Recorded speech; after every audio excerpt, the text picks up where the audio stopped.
This is my Facebook page.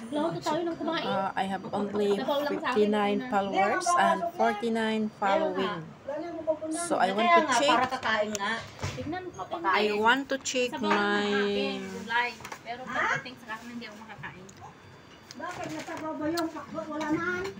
I want to check my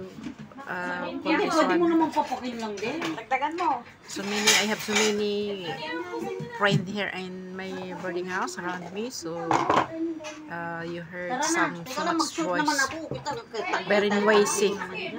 Because today is a public holiday, Labor Day, so we are stay at home, and also it's rainy days. Oh my goodness! So I want to check my page if this is not copyright. So this is the fake one. I have posted this before about Prince Hamdan Faza of Dubai. So I want to check my profile. I want to check my profile. What is here?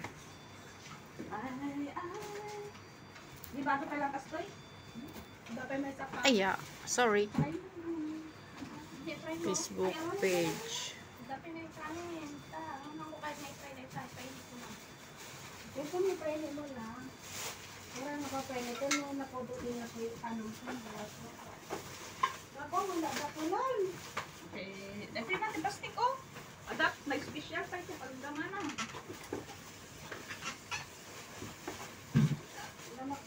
Promote website. What is this promote website? Okay na. Gagamitin na yan mamaya. So, if you need to promote your website, may dapat yan sa loob. Meron. Tignan mo na sugat na. Meron, adda. Ano di dyan? Adda lang kagita, di sardinas. Be careful. Baka masugat kayo ni ah. so need to buy.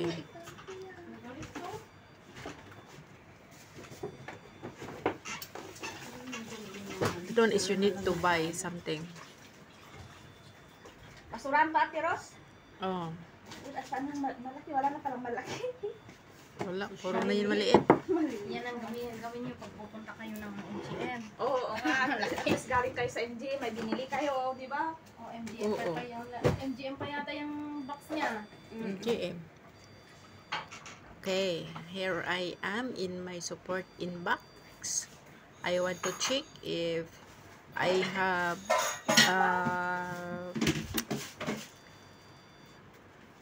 copyright. So let's check. Let's check support inbox. Okay, so I have 3 copyright videos, so I need to delete this one.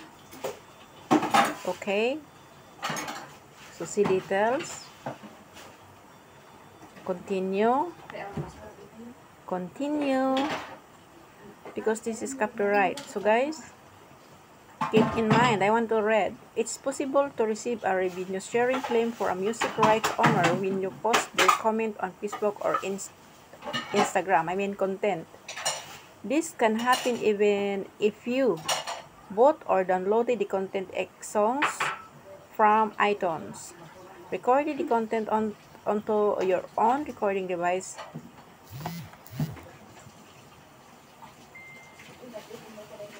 credit to the copyright owner, included a disclaimer that you didn't intend to infringe copyright. So guys, take a look. So many this one. Modify the work, added your own original material to it, found it in content available on the internet, or saw someone else post as well. Believe this content is considered for use. So let's continue. So because of this is a copyright by the music, so I want to remove this one. So continue and delete. Okay, so close.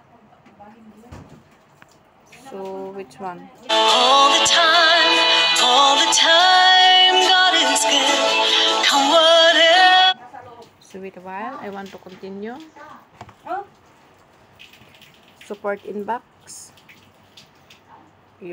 This one I have still 2, so I need to delete this one because of copyright. Here's to the ones that we go. See, so I need to delete even too much videos because this is the policy. We need to follow the policy of Facebook. taman kaya man yan eh. Okay, so continue. Oh, sabaw. You can upload it again, but you need to change the music. They are copywriting the music. So I need to delete and continue, then delete video. So close. So no more. So I have because I have another one. I have still one. Support inbox. Just check. So visit. Sa page ko, pinaka-copyright nila yung ano, pero matagal na yan. Hindi, yung matagal-tagal na po lumalabas na eh. Kaya nga, old videos uploaded now is copyright, so I need to delete. So that no problem from Lolo Meets. Anyway, it's not the Lolo Meets problem, it's the owner of the song, so they copyrighted it, so I need to delete. Sa Pilipinas nga, ilan yung followers nila, tapos kung viewers nila, mayroon silang ads. Depende pa rin pala yan. Pero dito, meron na tayong ads. Ako, meron na akong ads. Kaso lang, hindi tayo pwedeng maka-earn because it's not available in Macau. Hindi nga kasi MOP yung nalabas. MOP. Sabi ko nga, magpupo kayo, di kumikita. Kasi ayoko. So, continue. Sabi mo pa yung tirusan laki-laki. Basahin pa yung mga tirusan. Magkano yung ano? Mamaya na lang ako magbigay. Anong magsinigang ulit, oy? Malamig. Sinigang sa adobo. Sinigang sa adobo na ba? Ay, pakbot tayo. Wag na. Pakbot at sinigang. Adobo. Pero kulang yan. Kitang kurang data. Oh my God. Continue. Butalon, tasan total ko dito eh. Then, remove video. Continue. And after that, delete. Wait a while. And then, close. So that's all. I need to check again if still have.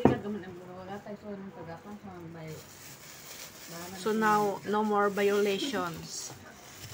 So I want to check it here. So no more violations. So let's do it.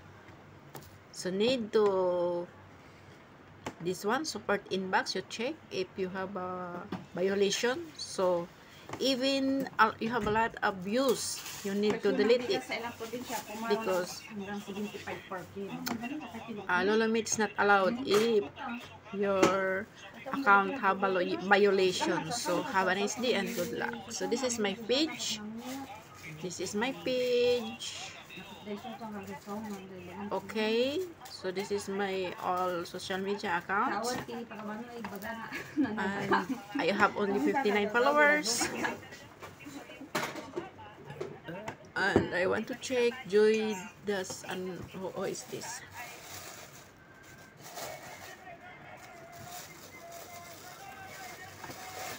So guys, did you see? Once I have commented it here, this is a scam. So don't believe on this, okay? Don't check. Don't check. Okay, I want to check this one. So you cannot see anything. So don't believe this is a scam, okay? Don't try. So